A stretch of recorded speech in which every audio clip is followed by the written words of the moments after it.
Samahan naman natin si Michael Matias sa Capiz para sa Lakbay Pinoy.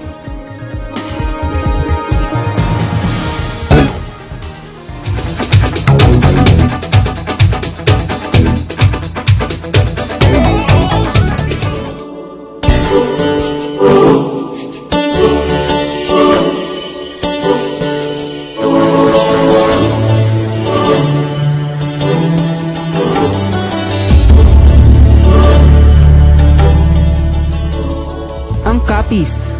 Ito ay makikita sa Western Visayas region na ang kabisera ay Rojas City.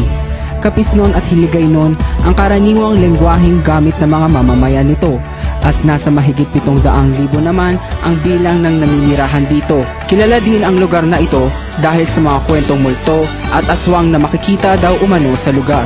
Ngunit sa kabila ng mga istoryang ito, ang Capiz ay meron namang tinatagong ganda upang ang mga kwentong kababalaghan ay mapalitan ng kwentong hindi malilimutan. Ang lalawigan ng Capiz ay kilala bilang seafood capital ng Pilipinas dahil sa mga lamang dagat na matatagpuan dito at mga iba't ibang lutuin na tsak hahanap-hanapin ng inyong panlasa. Siyempre, maaari bang mawala sa pamamasyal ang mga lugar na punong-puno ng kasaysayan? Nandyan ang birthplace ni Manuel Rojas na may 2-story hardwood at tahanan ng unang presidente ng Pilipinas na naging historical shrine na ngayon. Ang Moro Tower na itinayo pa noong 1814 upang panangga sa mga Moros at Portuguese na mananakop. Kung may historical sites, present din ang cultural attraction dito, tulad ng Panubrian Museum na isang salitang Hiligaynon na ang ibig sabihin ay guardian of precious things. Naglalaman ito ng artifacts, artwork at religious icon. Makikita din dito ang iba't ibang natural attraction na tiyak ikakawala ng inyong pagod. Hindi dapat mawala sa listahan ang isa sa pinakamalinis na beach sa Capiz na matatagpuan sa Panay, ang Buntod Beach. Andyan din ang Ulutian Island na may crystal clear na tubig at multicolored fish. Meron ding mga kuweba dito na pwedeng puntahan, tulad na lang ng Pilar Cave.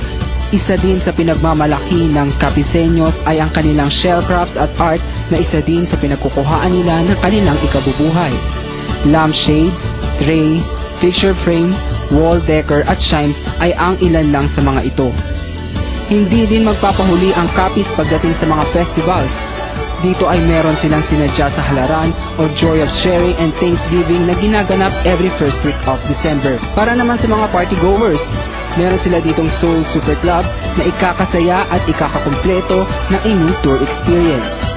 Ito ang Capiz.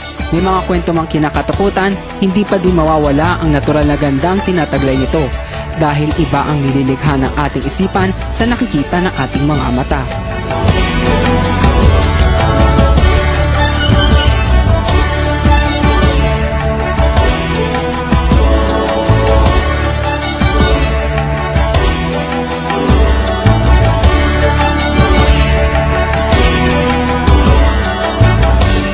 Para sa Telebisyon ng Bayan, Michael Matias.